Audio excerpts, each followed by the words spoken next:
అయితే గురుగారు ఇక్కడ ఒక చిన్న ప్రశ్న అండి. చాలామంది కూడా అంటే మా కులంలో ఇలా లేదు, మా మతంలో ఇలా లేదు అంటే కొంతమంది చూసుకుంటే సంవత్సరికం కూడా చేయరు, నెలమాసికం కూడా చేయకుండా కేవలం 3 రోజులకో లేకపోతే 5 రోజులకో మా కార్యక్రమాలు అయిపోయాయి, పిండ ప్రదానాలు కూడా చేయరు.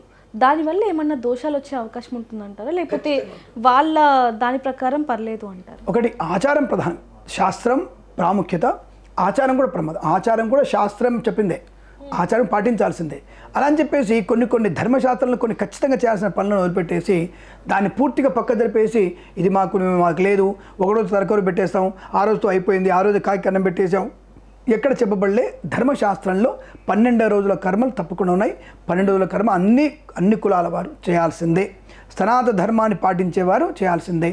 మాసికం రోజున, మాసికం అంటేనే అది. అసలు మాసికం ఎందుకు చేస్తారు అంటే మనిషి 5 రూపాయల పంచభూతాల్లో కలిసిపోయిన తర్వాత ప్రేతాత్మ ఒకటి మోక్షానికి, ఒకటి పిండానికి అంటే గర్భంలోకి వెళ్ళేటువంటి అవకాశం ఉంటుంది. కాబట్టి ఈ అంగుష్టపరమైనటువంటి దాన్ని 5 భాగాలుగా మారిపోయి ఒక అగ్నిలో, వాయువులో, అలాగే మోక్షానికి, తర్వాత గర్భంలోకి వెళ్ళేది ఉంటుంది.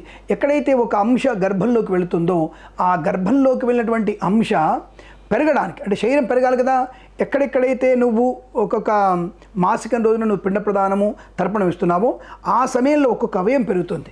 అందుకే 13 మాసికాలు వస్తాయి. ఆ 13 మాసికాలు పెట్టిన తర్వాత పూర్వ రూపం వస్తుంది. అంటే ఆ పిండానికి కాళ్ళు, చేతులు, దంతాలు, జుట్టు అవన్నీ కూడా వస్తాయి. కాబట్టి ఆ పిండాన్ని వృద్ధి కొరకు చేయాలి. మరి ఇందాకండి మీరు మోక్షం కొరకు అన్నారు కదా, 5 భాగాలుగా ఈ ప్రేత 5 భాగాలుగా మారిపోయినప్పుడు ఒక మార్గంలో మోక్షంకి వెళ్ళినప్పుడు ఇంకా సంబంధం లేదు, ఎక్కడ కూడా సంబంధం లేదు. ఒక అంశంలో తను కోరుకుంటుంది, దానికి కోరికను కాదనలే కదా. ఆ కోరికొరకు పిండంలో శిశువు పెరగడానికి మాసికం పెట్టాలనే విషయం గుర్తుపెట్టుకోండి. తప్పకుండా మాసికాలు పెడితే మనకి గతించిన వారు మళ్ళీ సంపూర్ణటువంటి ఆకారాన్ని పొందుకుంటారు. లేకపోతే వాళ్ళు నిరాకారులై అష్టావక్రులై నానా ఇబ్బంది పడుతూ ఒరే నాకు ఇటువంటి జన్మనిచ్చిన దరిద్రులు నా పిల్లలని చెప్పేసి ఎప్పుడు మనం తిట్టుకుంటూ ఉంటాడు. కాబట్టి వాళ్ళ కొరకు మనం ప్రతి మాసం మాసికాలు పెట్టాలి, సంవత్సర విమోకం కూడా చేయాలి, కర్మకాండ 12 రోజులు చేయాలి. ఒక్కొక్కరికి 30 రోజులు ఉంటుంది ఈ యొక్క మహిళ, కొంతమందికి 16 రోజులు ఉంటుంది. అంటే వైశ్యులకు ఒకలాగా, క్షత్రులకు ఒకలాగా, శూద్రులకు ఒకలాగా ఉంటుంది. కాబట్టి వారి ఆచారంతో తప్పకుండా కర్మ పూర్తి చేయాలి. తప్ప నాకు 1 రోజు అయిపోయింది, 3 రోజు అయిపోయింది అనేది కుదరదండి. తప్పకుండా 12 రోజు కర్మలు ఉంటాయి, వాటిని తప్పకుండా పాటించవలసిందే, అందులో సందేహం లేదు. గురుగారు ఇప్పుడు మీరు చెప్పారు ఖచ్చితంగా పాటించాలి అని చెప్పి, కానీ కొంతమంది మాత్రం లేదు మాకు ఇలానే ఉంది అని చెప్పిన తర్వాత ఎవరైతే చనిపోయారో వాళ్ళకి శాంతి చేకూరుతుందంటారు? చేయకూడదు. మాకు ఇంతే ఉంది అనేది కేవలం తప్పించుకునే మార్గమే.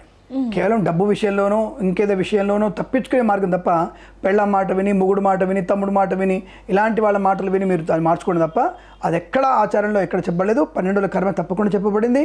అన్ని కులాల వారికి 12 రోజుల కర్మ కంపల్సరీ. చిన్న కర్మ, పెద్ద కర్మ అంతే తప్ప ఇంకోటి లేదు. కొంతమంది సంవత్సరాల లోపలలోనే ఇలా భాద్రపద మాసాలు వచ్చేస్తే ఆ పెద్దలు కలిపేసిన ఉంటారు. లేదు, ఎట్టి పెద్దలు కలిపేది ఉండదు. సంవత్సర విమోకం ఏ రోజు, సపోజ్ ఈ రోజున భాద్రపద శుద్ధ విద్య రోజు చనిపోతే మళ్ళీ భాద్రపద శుద్ధ విద్య రోజే సంవత్సర విమోకం అవుతుంది. ప్రతి సంవత్సరంలో భాద్రపద శుద్ధ విద్య రోజునే ఆబ్దికం పెట్టుకోవాల్సిందే. అందులో ఎటువంటి ఎక్స్క్యూజెస్ అనేవి ఎక్కడ ఉండవు. ఇవన్నీ తప్పకుండా పాటించాల్సిందే. ఎవరికి వాళ్ళు యమునా తీరే కలియుగంలో కలి ప్రభావం చేత అన్నీ కూడా హ్రస్వం అంటారు. వీటంటే పోతున్నాయి, అన్నీ కూడా ఆచార సంప్రదాయ వ్యవహారాలు పోతున్నాయి. ఇప్పుడు ఒక పని ఎలా చేయాలి అలాగే చేయాలి. ఆ పని అలా కాకుండా ఇంకోలా చేస్తే అనేది ఇబ్బంది ఏర్పడుతుంది. కాబట్టి అది మనం మార్చుకుంటున్నాం. దానివల్ల విపరీతమైనటువంటి ప్రభావాలు, అటిజంతో పుట్టి పిల్లలు, హైపర్ టెన్షన్తో ఉండే పిల్లలు, ఇప్పుడు చిన్న వయసులోనే హార్ట్ అటాకులు, ఇవన్నీ కూడా కారణం. ఇది కూడా కారణమే, ఇది కూడా ఒక కారణమే. ఇదే కారణం కాదు, ఇది కూడా కారణం అవుతుంది. కాబట్టి పితృదేవతలకు ఎప్పుడు కూడా చేయాల్సినటువంటి ప్రతి కర్మ 93 శ్రాద్ధాలు ఉంటాయమ్మా. మనిషి జీవితంలో తల్లిదండ్రులు చనిపోతే చేయాల్సినవి 93 శ్రాద్ధాలు ఉంటాయి. 93 శ్రాద్ధాలు చేయాల్సిందే, ఖచ్చితంగా చేయాల్సిందే. చేస్తే నీకు పుణ్యం, నీకు పుణ్యామం దగ్గర నుంచి బయటపడతావు.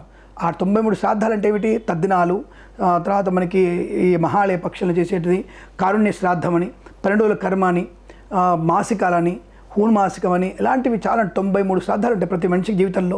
93 శ్రాద్ధాలు తప్పకుండా. హిమాలయ శ్రాద్ధం అని, తీర్థ శ్రాద్ధం అని. ఇప్పుడు మనకి అయోధ్య, మధుర, మాయా, కాశీ, కాంచి, అవంతికాపురి ఇవన్నీ చోట్ల గైలో శ్రాద్ధం పెట్టాలి మనం. ఎవరు పెడుతున్నారు అంటే పెట్టేవాళ్ళు ధనులు అవుతున్నారు, పెట్టని వాళ్ళు ఇబ్బందులు అవుతున్నారు. అది పరమార్థం లేకుండా పోతుంది. వాళ్ళ తల్లిదండ్రులు అవస్థలు పడుతూనే ఉన్నారు. అది మాత్రం గ్యారంటీ. ఇబ్బంది అవుతుంది. 3 రోజులు కర్మ చేసి అయిపోయిందంటే మాత్రం పితృదేవతలు శోకంతో ఉంటారు, త్రిశంకు స్వర్గంలో ఉంటారు. అటు మోక్షానికి వెళ్ళరు, భూలోకం రారు, మధ్యలో ఉండిపోతారు. కాబట్టి వాళ్ళ పాపము, వాళ్ళ యొక్క బాధ మన మీద పూర్తిగా ఉంటుంది. ఎంత కోటి సంపాదించినా తినగల యోగ్యత కోల్పోతాడు. ఎంత అందంగా ఉన్నా శారీరక సుఖం ఉండదు. ఎంత నీకు మంచి భార్యాభర్తలున్నా సంతానం ఉండదు. సో నువ్వు సంపాదించినంతా కూడా వ్యర్థమైపోయే అవకాశం. కాబట్టి ఎక్కడో దగ్గర పితృశాపం దెబ్బ బాగా పడుతుంది. అటువంటి పితృ పాపం పడకుండా, అంటే పితృ యొక్క శాపం మన మీద పడకుండా చూసుకునే ప్రయత్నం చేయాలి తప్ప వారికి తర్పణమే కదా ఇచ్చేది. నువ్వు ఇంత పిండం పెట్టిన తర్పణం ఆ గంట సేపు సమయం లేదంటే ఎట్లా? కాబట్టి అది కుదరదు, చేయాల్సిందే. గురుగారు, మనం కొన్ని వీడియోస్ చూస్తూ ఉంటాం. ఆ వీడియోస్లో చూసుకుంటే అనాథ శవాలకి కార్యం చేయడం కానీ ఇలాంటివి చూస్తుంటాం. మరి వాళ్ళు ఎక్కడికంటే అక్కడికి వెళ్తూ ఉంటారు, గుళ్ళకి వెళ్తూ ఉంటారు, శ్మశానాలకి వెళ్తూ ఉంటారు, వాళ్ళకి ఏం పర్లేదంటారు? ఒకటి ఇక్కడ మంచి ప్రశ్న, ఇది చాలా మంచి ప్రశ్న అడిగారు. అనాథ శరణాల వరకే బ్రహ్మకపాలం మోక్షం వరకే. అనాథ వాళ్ళు దానం చేసే వరకే వాళ్ళ బాధ్యత. దాన్ని పంచభూతాల్లో కలపడం వరకు కలిపాడు. అగ్నిలో, వాయువులో, నీళ్ళల్లో, ఆ బూడిద నీళ్ళు కలుపుతాడు, భూమిలో కాలిపోతుంది, భూమిలోకి వెళ్ళిపోతుంది. పంచభూతాల్లో కలిపాడు. అదృష్టం కాదు నీకు. నీ శవం కుక్కలో, పిల్లులో, అది క్రిమికేటకాలు తినకుండా పంచభూతాల్లో కలిపాడు కదా, అంతవరకే మోక్షం. ఈ తలకూర పెట్టిన వాడికి అద్భుతమైన మోక్ష ప్రాప్తి. ఈ అనాథ శవాన్ని తగలబెట్టిన వాడికి, అంత్యక్రియ చేసిన వాడికి అత్యంత పుణ్యప్రదం. వాడికి ఓపిక ఉంది, వాడి పేరు తెలియకుండా ఏదో ఈయననే పేరు పెట్టుకొని వాడికి ఆ రోజు కూడా కర్మకాండ పూర్తి చేసి, ఆ ఒక్కరోజు కర్మకాండ పూర్తి చేయగలిగితే, తిలతర్పణ పెట్టగలిగితే ఇంకా మంచిది. కానీ వాళ్ళ పేరు తెలియదు కదా, నా పేరు తెలియదు, నా గోత్రం తెలియదు. కాబట్టి ఆయన నాకు దొరికినటువంటి శవం ఇది అనాథ శవంగా నేను భావిస్తూ, పరమేశ్వర స్వరూపంగా భావిస్తూ నేను అంతిమ సంస్కారం చేద్దని చెప్పేసి అంతిమ సంస్కారం వరకు చేయడం అది పుణ్యమే. అక్కడికే అది అంతవరకు. అనాథలకి పంచభూతాలు కలవడమే శ్రేయస్కరం. అదంటే ఒక్కొక్క విధానం ఒక్కొక్కటి ఉంటుంది. వాడి పేరు తెలియదు కాబట్టి ఏం పేరు చెప్పి తర్పణలు పెడతావు? ఆ పేరు చెప్పి తర్పణలు పెట్టాలి కదా, ప్రాణి వ్యక్తికి మోక్షం చెప్పాలి కదా. అది అక్కడ తగలబెట్టేసిన తర్వాత, అంత్యక్రియలు అయిపోయిన తర్వాత నమస్కారం చేసుకొని వీళ్ళకి మోక్షాన్ని కలిగించు అని దండం పెట్టుకుంటాడు. వాడు శ్లోకం ఉంటుంది, సంకల్పం ఉంటుంది. కానీ అదే వాడికి తృప్తి. అది తప్పకుండా వాళ్ళు మోక్షానికి వెళ్తారు. వాడు అలా అంటే అనాథలు అక్కడ పిండ ప్రదానం చేయకపోయినా, తర్పణలు పెట్టకపోయినా వాళ్ళు మోక్షానికి వెళ్తారు. ఎందుకు? వాడు అనాథనే. భగవంతుడే వాడికి నాథగా ఉన్నాడు కదా. భగవంతుడికే నాథుడిగా కలిగిన వాడు అనాథ ఎందుకు అవుతాడు? కాబట్టి తప్పకుండా వారికి మోక్షం ఉంటుంది. కానీ పిల్లలు ఉండి చేయకపోతే, ఎంత నికృష్టమైతే నీ పిల్లలు నీకు పెట్టట్లేరు, నువ్వెంత నికృష్టమైతే నీ పిల్లలు నీకు పెట్టట్లేరు. కాబట్టి మనం బతుకున్నంత వరకు మనం చేస్తే తదుపరి మన పిల్లలు చేయకపోయినా మనకు పుట్టి ఏర్పడుతుంది. అందుకనే గయలో మనము స్వయం పిండం కూడా ఉంది. గయలో స్వయం పిండం పెట్టుకోవచ్చు. అంటే మనం కూడా చాలామంది పోయిన తర్వాత గోదానం వేయండి, భూదానం వేయండి, బంగారం ఉంటుంది. బతుకున్నప్పుడే ఇచ్చుకోండి రా అంట నేను. బతుకున్నప్పుడే మీరు సొంతంగా ఇచ్చుకోండి. నువ్వు ఇచ్చుకో, తర్వాత నీ భార్యకి నీ చేతిలో ఇప్పించు. అంటే ఎవరు బతుకుంటే వాళ్ళని దయటించుకుంటే నువ్వు చనిపోయిన తర్వాత దానం వేయాల్సిన అవసరం లేదు. ఇస్తారో ఇవ్వరో తెలియని పరిస్థితి, ఇంకేం మారిపోతాయో. కాబట్టి బ్రతుకున్నంత వరకు సాధ్యమైనంత వరకు మన కర్మల్ని మనం పూర్తి చేసుకొని, దానాలు ధర్మాలు చేసుకొని, తదుపరి మనము మోక్షం ఎవడో ఒకటి తగలబెడితే సంతోషం, పెట్టకపోయినా సంతృప్తిగా ఉండే అవకాశం ఉంటుంది. థ్యాంక్ యూ గురుగారు. శుభమస్తు, అఖండ ఐశ్వర్యమస్తు. నమస్కారం. For more videos like this, subscribe Big TV channel.